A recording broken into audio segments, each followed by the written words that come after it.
El Instituto Nacional de Estadística y Censos INEC tiene el agrado de presentar a ustedes el nuevo visualizador de nombres y apellidos en el Ecuador. Con esta herramienta, ustedes podrán descubrir cuántas personas llevan su mismo nombre y apellido.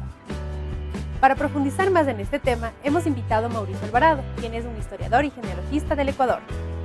Me pusieron Óscar Mauricio, pero es un nombre que no me corresponde físicamente. Mauricio significa moreno. Entonces, me doy cuenta que la gente me suele confundir, me dice Manuel, Marcelo, Omar. Entonces, no, digo, ese nombre no era Santiago. Me dicen Santiago, no sé, mucha gente de diferentes sitios me dice Santiago, entonces yo digo, tengo cara de Santiago. Y como ves, Mauricio, ahí la isla de Mauricio, es en África. Ahí Mauritania es por los morenos. Mauro también es moro. Moro es el habitante del norte de África. Mauricio es moreno. Uno comienza averiguando en la casa. O sea, a los papás, a los abuelos, a las personas viejas de la familia. Luego de eso, nos cuentan un montón de cosas. Siempre hay por ahí algún mito, por ahí algún dato que no es verdadero. Somos primos del no sé quién porque tiene el mismo apellido o de algún personaje famoso.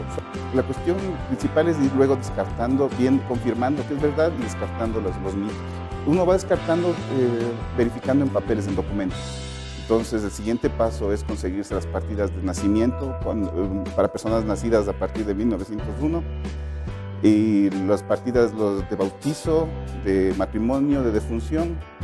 La razón de los nombres es demográfica. Comenzó a crecer antes en los pueblos, en las tribus pequeñas, en las poblaciones pequeñas. Hablo de hace 2000 años. Todo el mundo se conocía, entonces no hacía falta que haya un nombre de familia, sino simplemente identificar a Pedro, a Juan, a Santiago y punto. Identificarse, diferenciarse y ser reconocido. Eso es lo principal. Entonces, siguió creciendo la sociedad, hubo más Pedros, hubo más Juanes, hubo más Luises, entonces había que diferenciarlos por familia. Primero por grupo familiar, este es de la familia de Pedro el Mayor, de Pedro el Menor, y luego se comenzaron a asignar características. Es hijo del herrero, es hijo del hortelano, entonces por profesiones o por características físicas. Esta es la parte previa a los apellidos, eran nombres de familia. Ya llegaban muchos de los conquistadores, muchos de los exploradores con sus nombres desde España. Otros llegaron acá y adquirieron apellidos por el lugar de procedencia, lo que se conoce como apellidos toponímicos, que hacen referencia al lugar de nacimiento o al lugar donde se vivía. Hacen referencia a un sitio. Por ejemplo, un caso concreto, Sebastián Moyano, un español de origen gallego que nació en Andalucía, precisamente en la población de Belalcázar. Él llega acá, era Sebastián Moyano en su pueblo, pero cuando llegó acá le pusieron, comenzó a usar como referencia en su lugar de origen, entonces se conoció como Sebastián de Belalcázar o de Benalcázar. Entonces, así es como se formó el famoso nombre que conocemos ahora de uno de los fundadores de Quito.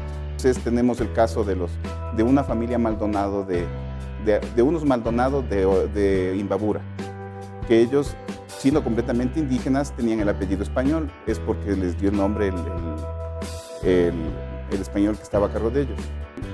En Chimbo, en la actual provincia de Bolívar, antes era el corregimiento de Chimbo, que era más importante que una ciudad, un corregimiento.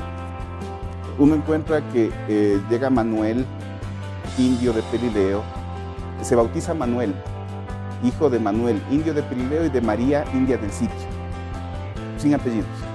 Entonces, por lo menos tenían nombres, y la necesidad principal en ese caso no era la identificación, era el bautizo. Era darles el acceso al cielo. Entonces no tenían apellidos y poco a poco de pronto se quedó con el apellido de Pelileo porque era la manera de identificarlo. Pero no sabemos si se quedó porque no hay registros posteriores de ellos. Y así se fueron dándolos, pero los comunes, muy común era que se les dé el apellido de Santa Cruz o Santa María para hacer referencia a cuestiones cristianas.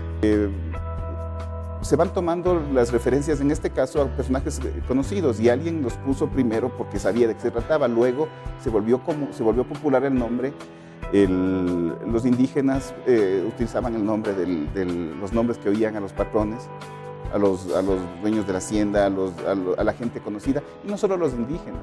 Cualquier persona, uno revisa, al revisar los registros de bautizo, se encuentra que en el mismo día y en la misma época bautizan a 4 o 5 Soledad, o en la misma semana.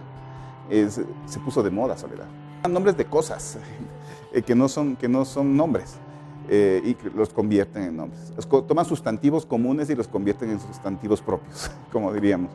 Es por el ingenio, es una particularidad del Manaba, o sea, es una cosa que hay que admirarle y hay que reconocerle porque además nos entretiene, apellidos que se conocen como toponímicos, como patronímicos, que se derivan del nombre del padre. Y son comunes en todo el ámbito hispano. En un inicio la terminación en Z era simplemente el plural del grupo humano que pertenecía a la familia de tal individuo. Entonces el señor se llamaba Lope y los hijos eran los hijos de Lope, eran López, en plural. Y también tienen ahí una influencia latina. Mi primer hermano, que me lleva 19 años, él no le pusieron el nombre de mi papá, sino el de según me decía mi papá, mi hermano, que se llama Giovanni, es el Giovanni más viejo que hay en el país. Porque dice, antes yo le puse a tu hermano Giovanni porque teníamos un italiano que trabajábamos juntos y por él le puse. Pero antes de tu hermano, antes de este Giovanni, yo no conocía a otro.